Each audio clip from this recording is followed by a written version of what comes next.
position. The ball's in a spot that only Odell Beckham Jr. can make the catch. And you have got to be kidding me.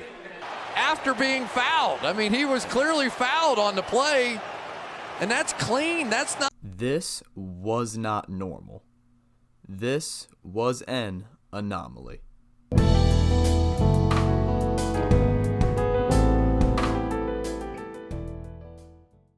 So the story begins May 8th, 2014, when the New York Giants selected wide receiver from LSU, Odell Beckham Jr. And this was a fairly easy pick for the Giants, following a 7-9 season with no 1,000-yard receiver and Eli Manning throwing 27 picks. They were hoping the rookie would bring some excitement to the offense, some light to the offense, and Odell would obviously bring the excitement. In Odell's first 3 games with the team, he would put up 3 red zone touchdowns, 1 against the Falcons and 2 against the Cowboys, but he was yet to really have a breakout touchdown, a breakout catch, or even bigger, a breakout game. Well, that would change the following week versus the Indianapolis Colts, where he would go for 8 catches, 156 yards, and no touchdowns. This was massive for Odell. This was his first triple-digit receiving yard game, but not even just 156, which was the most yards a Giants receiver had up until that point, but it did not stop there, as Odell would turn around the very next game versus Richard Sherman. 7 catches, 108 yards. At this point, the rookie was not showing flashes. He was showing that he was flat out the Giants' best receiver and looking to be worth the first round pick. But just 2 weeks after having back-to-back 100-yard games, Odell Beckham would shatter the internet and shatter the football landscape with, well, you know what I'm talking about. Is the running back. Play action. And Manning's going to heave one. There's a flag. Beckham, a one-handed catch. How in the world? Oh, my goodness. And Brandon Carr was back there. I mean, he is insane. How do you make that catch? Oh, my goodness. But just 2 weeks after the catch that made him famous in a 90-yard game versus Jacksonville, Odell would not just press on the gas pedal, he would curb stomp the gas pedal to finish the season. In week 14, he had 11 catches, 130 yards, and 1 touchdown that would lift the Giants to beat the Titans for the rookie's second career win.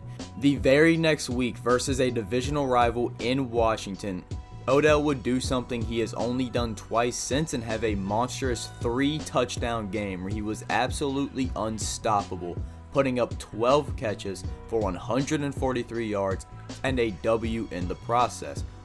Alright, how would he follow up such a massive game? How about 148 yards and 2 touchdowns versus the Rams, where they would also win? Alright, season finale versus the Eagles. How does he follow that up? And this Eagles team shut him down week 5 or week 6.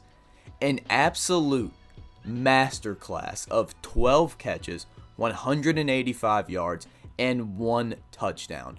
Odell absolutely torched the league during his rookie season, doing things that only happen every 10-ish years. Odell Beckham Jr. would finish his rookie season with 91 catches, 1,305 yards, and 12 touchdowns. He finished the year 9th in catches, 10th in yards, tied for 4th in touchdowns, and he set the rookie record for receiving yards per game with 108.8. This would notch him a Pro Bowl appearance and the Offensive Rookie of the Year award. Very deservingly so. Coming into the 2015 season, Odell was no longer a secret. He was one of the best receivers in football. With that in mind, he started the year off well, but overall tame compared to where he left off. In the first 7 weeks of the 2015 season, he would only have 2 100-plus yard games, but also 3 games with less than 50 yards. As there is really nothing wrong with these numbers, there is nothing to gloat about. It is what he did in the following 6 games that was even better than the final 4 games of 2016. 6 games, 43 catches, 796 yards, and 8 TDs. That is an astonishing 18.5 yards per catch that threw Odell Beckham back into everyone's TVs, social medias, and conversations. But then, after a tame first 7 weeks, then a fantastic next 7 weeks, going into week 15, there was a matchup that could not be ignored. One of the hottest receivers in football was facing up against undoubtedly the hottest cornerback in football at the time, and that was Josh Norman of the Carolina Panthers. We all know where this is going. Josh Norman had talent and he was not shy about it. Odell had talent and he was not shy about it.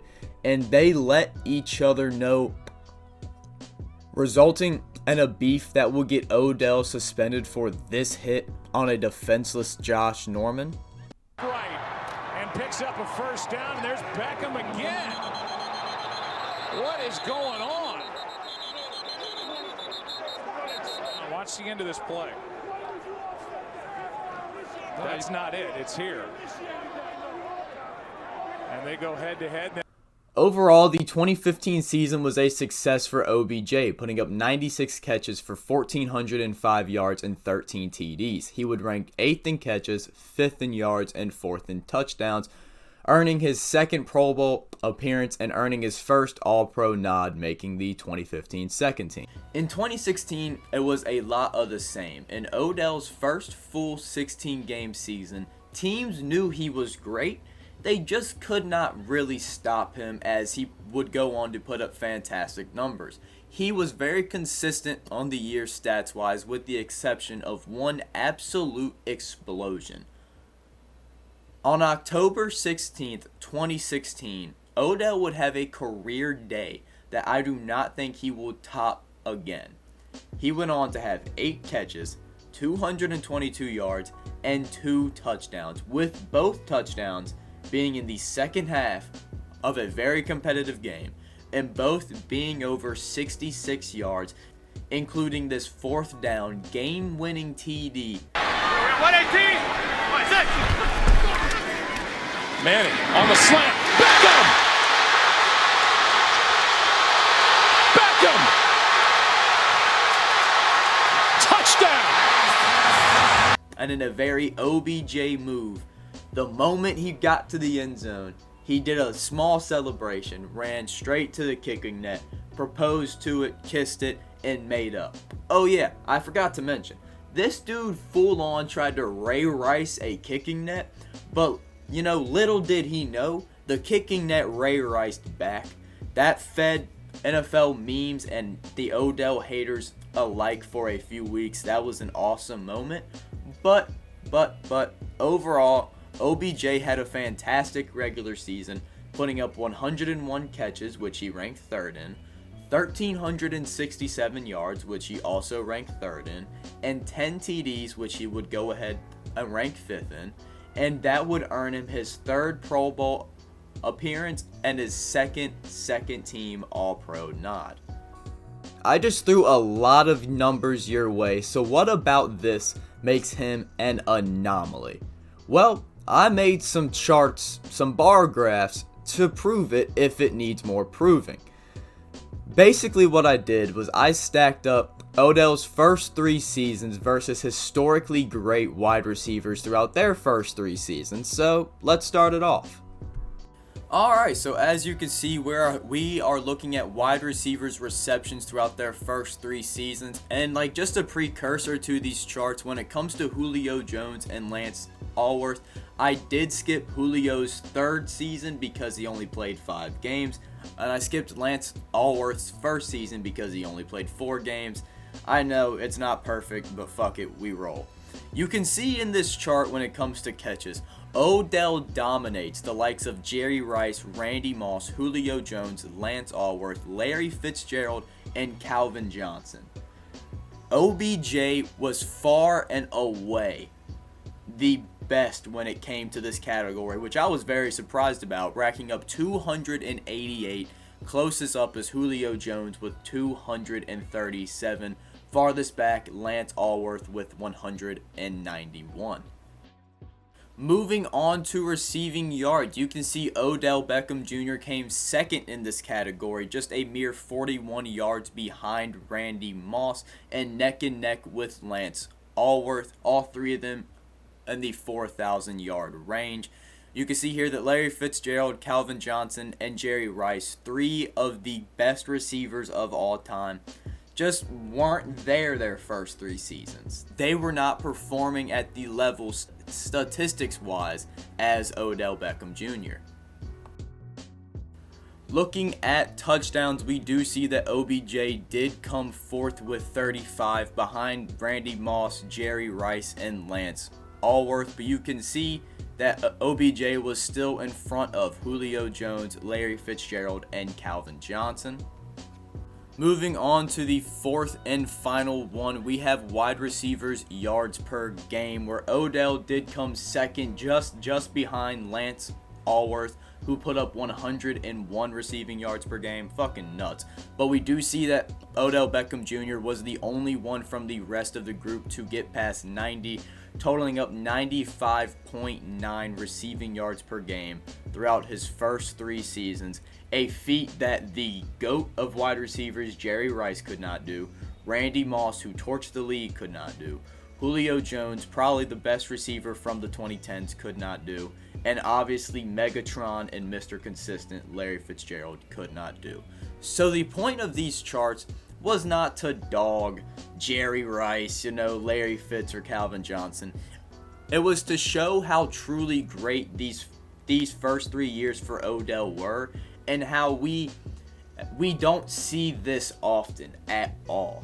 In the most recent time since, we're watching it now with Cincinnati Bengals receiver Jamar Chase. He's fucking fantastic, doing stuff that Odell also did, proving that OBJ took over the league for those 3 years, doing things that Calvin Johnson, Larry Fitzgerald, and even Jerry Rice could not do throughout their first 3 seasons.